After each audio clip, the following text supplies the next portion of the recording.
Hey gang, AV here, and welcome to my review of the Hiya Toys Injustice 2 Green Lantern figure. I've been looking forward to this figure for quite a while. As a matter of fact, I've already opened them, checked them out, and put them back in the packaging prior to the video. He's great, but before we get a look at the figure, let's have a look at the packaging. Here he is from the front of the box. As you can see, it's a window box, so you can see the majority of his items inside. Slight product shot right there. Side of the box. Other side of the box. There's the top. There's the bottom. And here's the back, which has a couple nice little product shots on the bottom there, as well as some legal stuff. Blah, blah, blah, blah, blah. The box is taped closed usually, but as I said previously, I'd open them up, so the tape's already been cut. So let's get him out of there and see what he's all about.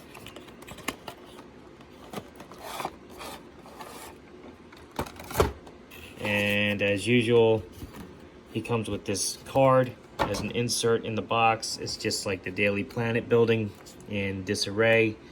I assume that's a background for the video game, which I actually haven't played yet, believe it or not.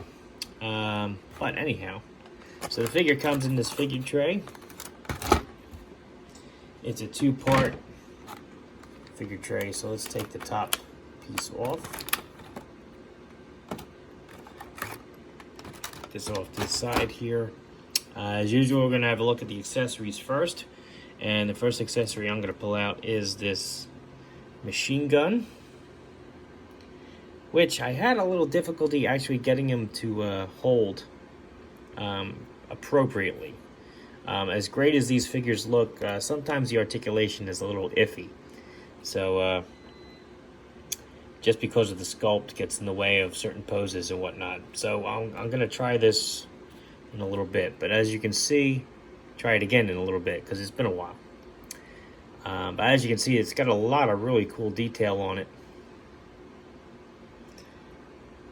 Translucent green to simulate his constructs that he makes with his ring. Gatling gun barrel, very cool. He comes with his lantern.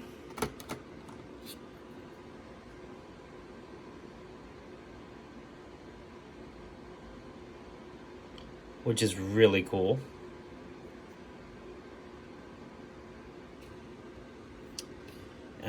He comes with his figure base, and I've described these in all my other Hiya videos. This has a single foot peg right here, which you can't even see because of the paint job, but it's there. And it has these notches on all four sides. These notches are to be used with these H-shaped tabs. Put them in there, and now you can marry different bases to make a floor. So you can actually have a diorama set up, which is very cool. I like that a lot. And just for the record, that is the easiest I've ever been able to remove one of these things on camera. Just now. Alright, so let's put that back in here. Goes in this way. Alright. He also has a spare set of hands. He's got a trigger finger hand, which is really tiny. That's one of another drawback to these figures is the wrists are always very narrow and the hands are kind of small.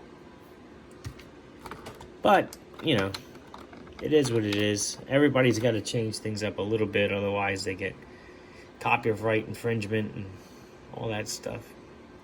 But here's his other hand, which you can see has the ring painted on there.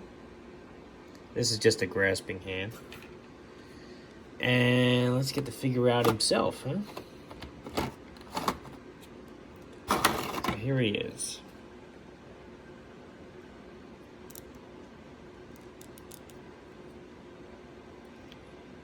Very cool sculpt and paint on this guy.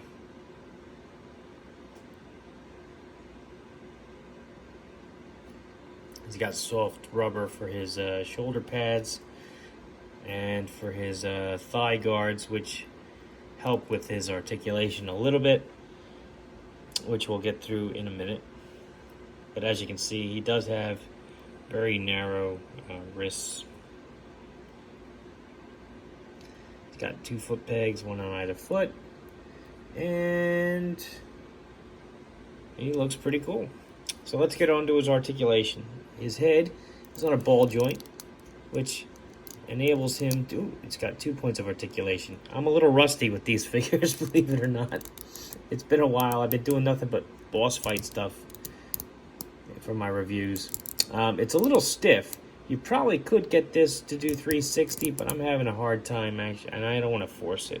He can definitely turn his head from left to right, and because of that second point of articulation right at the base of the neck, he can look down and up pretty well.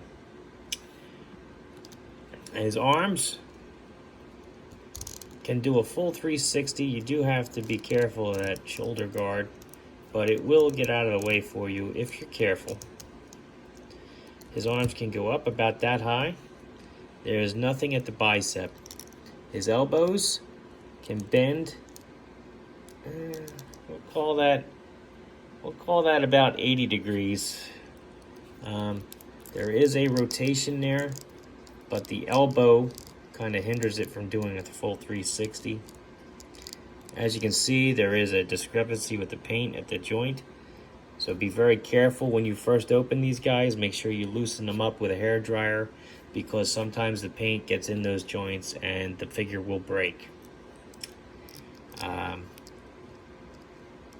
His hand is on a ball joint, so it will rotate 360 degrees, and I would recommend that you rotate it to heat it up before you try to pull it off and replace it with one of his alternate hands, which go on easier said than done sometimes. Again, those are very fragile points. I've had figures break at that location. I'm a little hesitant to actually swap them out sometimes, but it is what it is. On the other hand, as you can see, he has the ring molded on that one as well. Because I have to put the accessories in his hands, I'm going to swap them both out. As you can see, I'm rotating this just to heat it up enough so that it doesn't break on me. Oops. There we go. And I'm not forcing it, I'm kind of working it on there.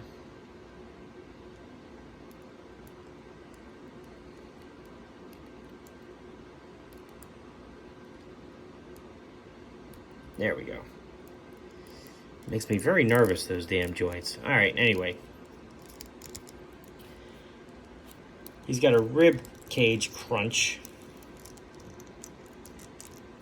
which allows for a little bit of motion in all directions, but the sculpt does hinder it quite a bit. Just a little bit of motion there. He also has what appears to be a ball joint at the waist. This one you can do a full 360 and get a little wiggle room up and down. His legs can go up about that high. They have a rotation there at the upper thigh, which allows them to swivel. They can also go out. He has double jointed knees, so he can get his heel back about that far. And his ankles have a pivot up and down hinge, and doesn't appear to have anything side to side. So he's got very good articulation, a very good sculpt, a very cool looking figure, nice paint.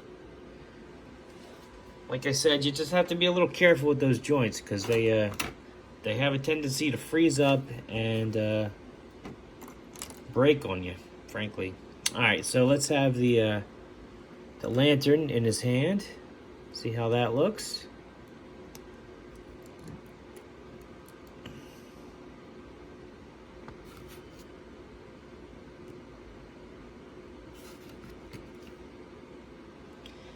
Pretty cool.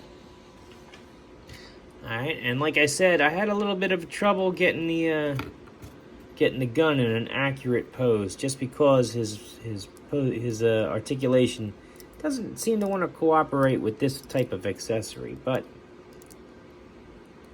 let's see what I can do on camera here. I mean, it's kind of good. Just doesn't look natural, you know what I mean?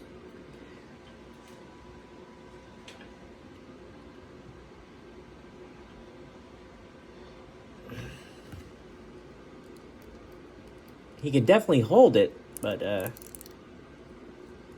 work on it a little bit more. Yeah, I guess you can get that to work. Yeah. It's not as bad as I remembered, frankly.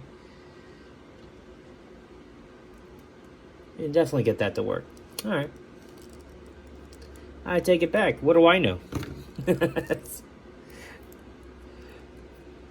So like I said, great figure. I'm really really happy to have this guy. Let's do size comparison now, because I got out of the habit of doing that. So I have to make it a point to do it now. So here he is next to a 3 3/4 inch vintage G.I. Joe figure. As you can see, the Green Lantern figure, let's move him a little closer to the camera here. Green Lantern figure is noticeably taller because he is a 4-inch figure. Let's put him up next to a modern G.I. Joe figure. This is the Dollar General Cobra Trooper. They are the same size. I'm not sure how well it's coming across on camera just because of the way the camera focuses, but they are the same height. And because I have him handy and I've been doing a lot of boss fight videos lately, here he is next to the Bio Blue Blank for the Boss Fight Studios. This is another 4-inch figure. Fits right in with that scale. And here he is next to one of his competitors, Captain America from the Marvel Universe line. Captain America is also 4-inch figure, and he fits right in. So this guy is going to look great on your shelf, no matter what you collect as far as modern figures are concerned. As long as they're on the 1/18 scale, he's a must-have in my opinion. He's a great figure. I was really looking forward to him, and I do highly recommend that you pick one up as well. Just be careful of those joints, because that paint can freeze in there, and those joints are pretty small. Alright, so this has been AV. If you like this video, check out my channel. If you like what you see there, then please subscribe, and as always, thanks for watching.